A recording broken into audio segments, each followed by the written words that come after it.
I know that I look like a total mess right now because I have just got out of bed um, about 40, well, it's 45 minutes ago. But I just got out of bed and just basically sitting here. I haven't really done anything.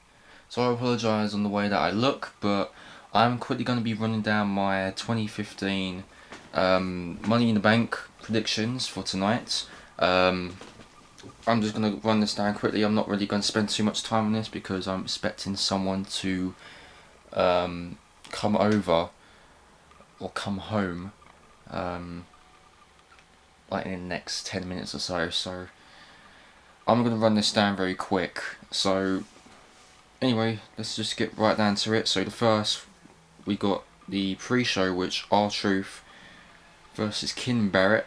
I'm not going to say too much about this. R-Truth coming out on that Monday Night Raw and he's saying, oh, I conquered my fear of ladders, and he wasn't even in the match, which was pretty ridiculous. So, and Ken Barrett, getting the upper hand on that match. I think it was on SmackDown at one point, or it might be on Raw. I can't remember. Actually, tell a lie. It could have been on SmackDown. So I'm just gonna run down with Ken Barrett picking up the win against R-Truth. Next we have John Cena vs Kevin Owens, the rematch. Um, Obviously Kevin Owens picking up the win at Elimination Chamber. What a great match that was! A big shocker.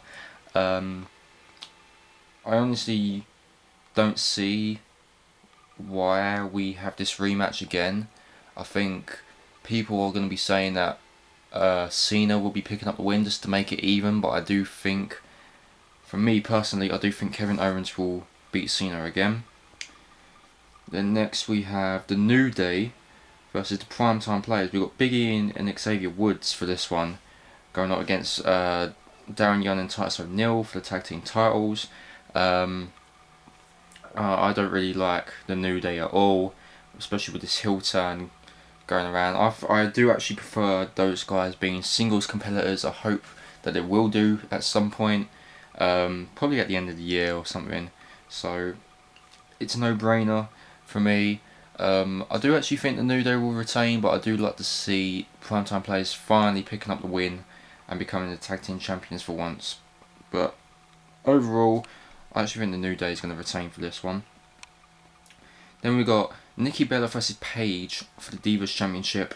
Like I said, Nikki Bella's been with the championship since Survivor Series, I want to say, when she defeated AJ Lee. And now I don't know what's happened with Naomi at this point. I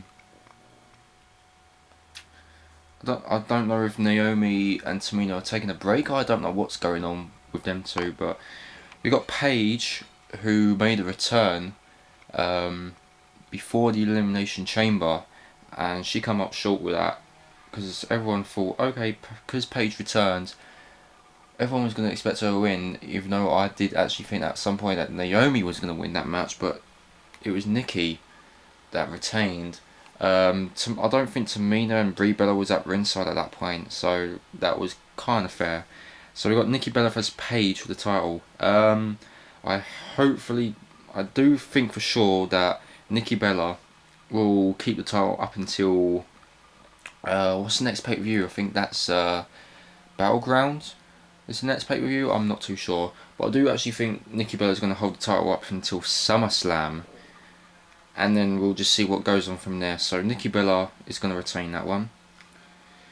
Then we've got Ryback versus Big Show for the Intercontinental title. This was Ryback winning the Intercontinental title at Elimination Chamber, and then the night after, Ryback was set to put the title on the line against The Miz.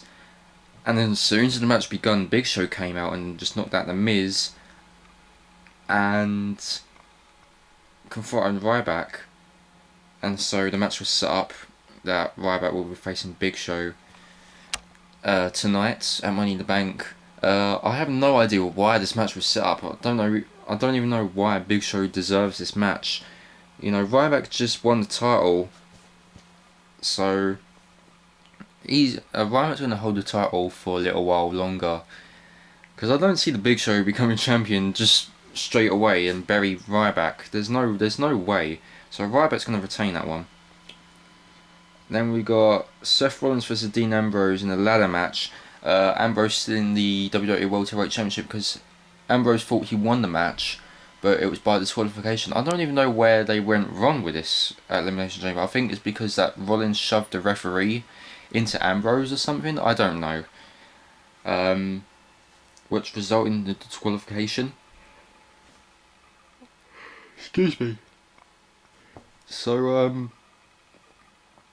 coming to ladder matches, I have no idea where this will go, because everyone's saying, like, on Instagram, I was looking through the posts on Instagram, everyone thinking Ambrose would win this, but if Ambrose wins, they're probably gonna bury Rollins at this point, because we're expecting Brock Lesnar to be facing Rollins at SummerSlam, because Lesnar deserves a rematch at that point. So I'm actually thinking Rollins is gonna hold the title up until SummerSlam 2. By the time he faces Lesnar. So, Seth Rollins is going to pick up the win for that one. He's probably going to get help from J&J Security at this point, or that J&J Security is going to probably betray Rollins, and then Ambrose is going to pick up the win at some point, and then the Authority is going to come out and strip Ambrose from the title or something. I have no clue what's going to go down, but in my mind, Rollins is going to retain the title.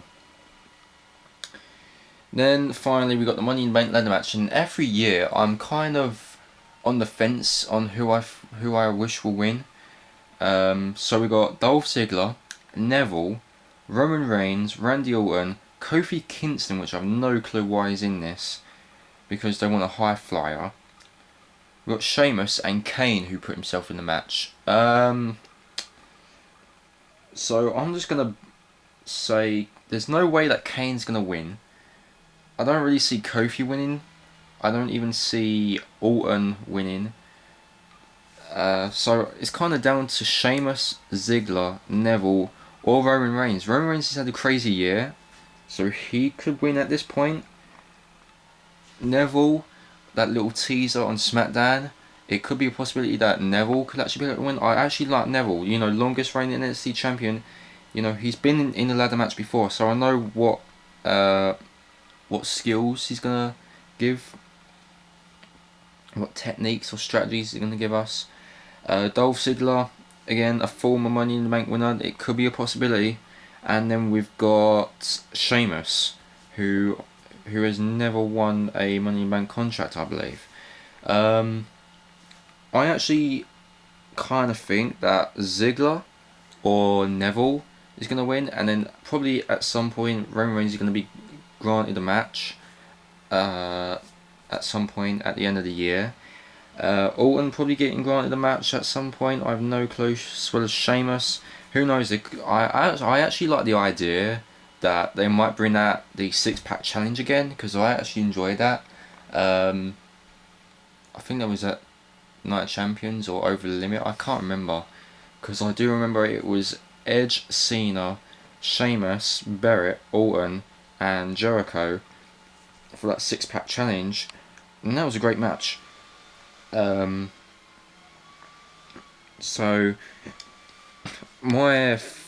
as it's all said and done, I actually think that Ziggler or Neville could actually win. I don't mind Reigns or Orton winning, but I have no intention of seeing Orton, Kofi, Kane or Sheamus winning. I think those three guys, Ziggler, Neville and Reigns, could possibly win this year's Money in the Bank. So that is my predictions. I know I kind of rushed this, but as I said, I'm expecting someone to come home very soon. So just to run down my predictions. So Ken Barrett defeats R-Truth. Kevin Owens defeats Cena. Either Ziggler, Neville or Reigns will win Money in the Bank. Rollins defeats Ambrose. The New Day defeats the Primetime Players. Ryback defeats the Big Show, possibly by counter. I'm thinking of that. Or Nikki Bella defeats Paige. So those are my predictions. So feel free to put any predictions down below. And we'll see what happens tonight at Money in the Bank. So thanks for watching, guys, and I'll see you for the next video.